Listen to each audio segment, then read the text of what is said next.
घर में हर तरफ चहल पहल थी। सब लोग तैयार हो रहे थे मेरी शादी जो थी। पिताजी ने जिस लड़के को मेरे लिए चुना था, मैंने चुपचाप उससे शादी करने के लिए हाँ कर दी थी। मेरे पास और विकल्प नहीं था। पिताजी ने काफ़ी साल पहले यह स्पष्ट कर दिया था कि वे मुझे केवल इसलिए पढ़ा रहे थे ताकि मुझे अच्छा वर मिल सके। लड़कियों के नौकरी करने के वे सख्त खिलाफ थे। मेरे लिए परिवार भी उन्होंने ऐसा ढूंढा था जिसे घर गृहस्थी संभालने वाली बहू चाहिए थी।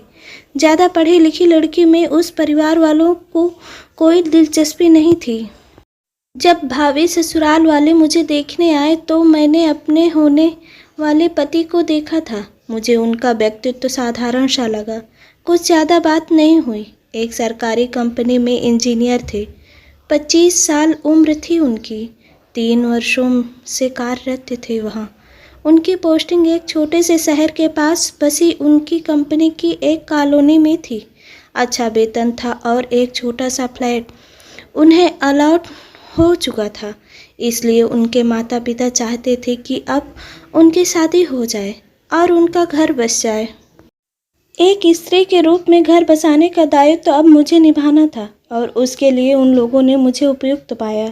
लड़की के बारे में मुझसे कोई राय नहीं मांगी गई। घर वालों ने देख लिया था, बस इतना काफ़ी था। ऐसा नहीं था कि मेरे पिताजी मुझे पढ़ा नहीं सकते थे। वे काफ़ी समृद्ध थे और अगर चाहते तो मैं आगे पढ़ सकती थी। मेरी इच्छा थी कि मैं ग्रेजुएट होने के बाद मास्टर करूं और फिर पीएचडी करके किसी अच्छी यूनिवर्सिटी या कॉलेज में प्रोफेसर बनूं। पिताजी ने जो एक अच्छा काम किया था वह था मुझे कॉन्वेंट स्कूल में पढ़ाना। बचपन से ही मुझे इंग्लिश बहुत पसंद थी और मैं इंग्लिश लिटरेचर से ही मास्टर और पीएचडी करना चाहती थी। पर अब वे सारे सपने गृहस्थी के बोझ तले दबने वाले थे। पार्लर से आई 2 लड़कियां मुझे तैयार कर रही थी।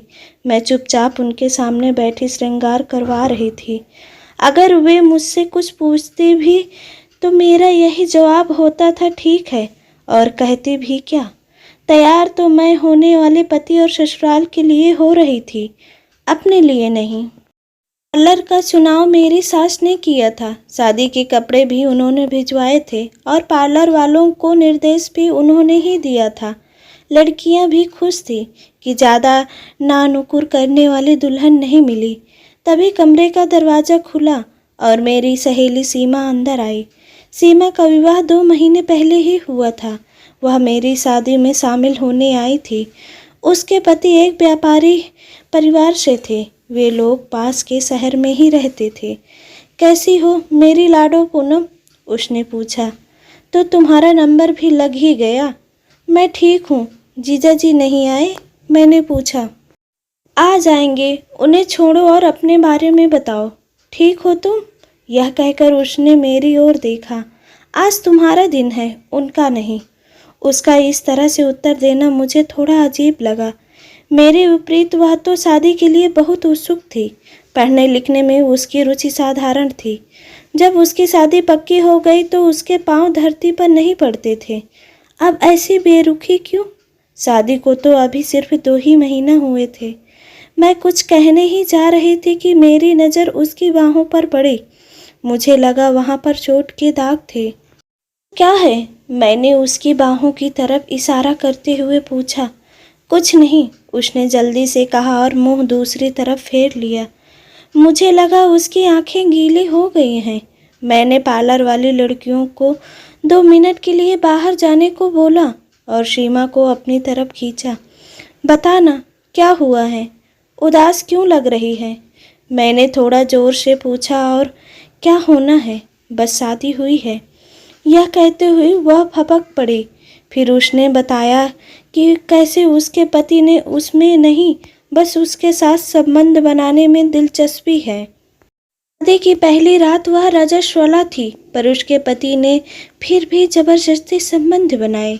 अब भी अगर वह उसकी इच्छा पूरी न करे तो वह हाथ उठाने में भी नहीं चूकता। अमीर आदमी है, धमकी देता है कि वह किसी से भी के साथ संबंध बना सकता है। शादी तो उसने परिवार को एक बहू देने के लिए और अपनी मौज मस्ती के लिए की है। एक इंसान के रूप में उसे अपनी पत्नी में कोई दिलचस्पी नहीं है। सीमा की बातें सुनकर मेरा दिल कांप गया था। क्या मेरी भी यही नियति होने वाली है? क्या मैं भी एक भोग की वस्तु बनकर रह जाऊंगी? शादी विधिवत संपन्न हो गई। सारा समय मेरा ध्यान सीमा की बातों में ही अटका रहा। यथवत मैं सारी रस्में करती गई। एक दो बार मैंने अपने पति की तरफ देखा और अंदाज़ा लगाने की कोशिश करने लगी कि क्या इस साधारण से दिखने वाले व्यक्ति को मुझ में इंसान नजर आएगा या उसका उद्देश्य केवल मेरा शरीर पाना ही है।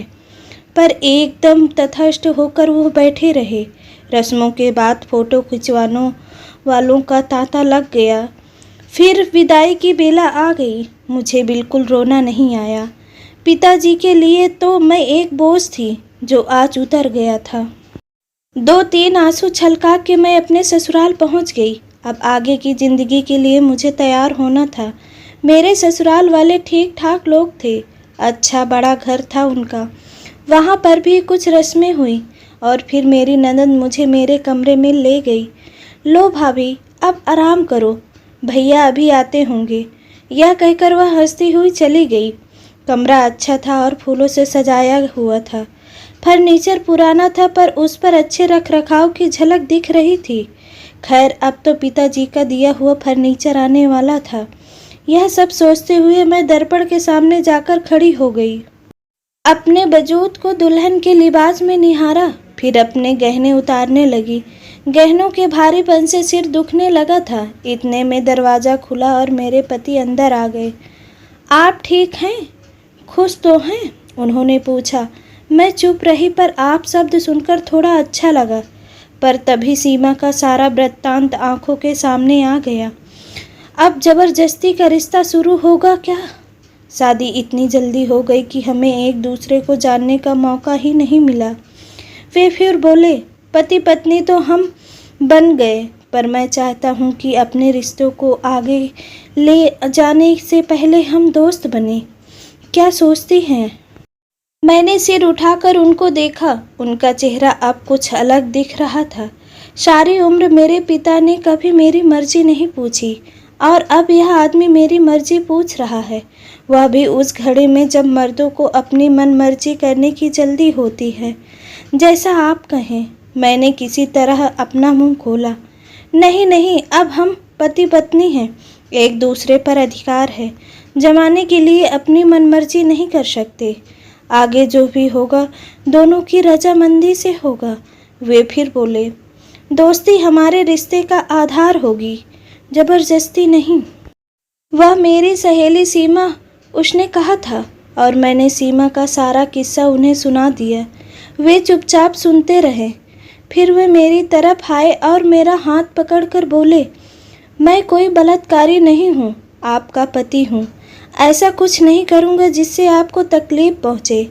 पहले हम डेटिंग करेंगे, घूमेंगे फिरेंगे, सचमुच में प्यार करेंगे और फिर उस प्यार को उसकी पराकाष्ठा तक लेकर जाएंगे। यह मेरा आपसे वादा है। जिसे मैं साधारण समझ रही थी वह तो असाधारण निकला। उस रात हम एक ही पलंग पर सोए, पर बीच में उन्होंने खुद ही तकिया की एक दीवार बना ली थी। आप सो जाइए, मैं भी सोना चाहता हूँ, बाकी बातें कल करेंगे। उनकी इस बात से मेरे अंदर चल रही खलबली शांत हो गई। अगले दिन मेरी ननद ने शरारती अंदाज में पूछा, रात कैसे गुजरी भाभी? दोस्ती में, मैंने कहा। वह शायद समझी नहीं। उन्होंने अपना वादा निभाया। ससुराल में 1-2 दिन रुककर हम उनके क्वार्टर पर उनकी पोस्टिंग वाली जगह चले गए। प्यार होने में अधिक समय नहीं लगा। हमारी शादी को आज 5 वर्ष हो गए हैं। हम 2 वर्ष के एक बेटे के माँ बाप भी बन गए हैं, पर हमारी दोस्ती आज भी कायम है। कोई ज़बरदस्ती नहीं है। और हाँ, मेरे दोस्त ने मेरी पूरी इच्छा की है। मैंने अपना मास्टर पूरा कर लिया है और अब इनकी कॉलोनी के स्कूल में मैंने इंग्लिश पढ़ाना शुरू कर दिया है। ऐसी रोचक कहानियाँ सुनने के लिए आप चैनल को सब्सक्राइब करें।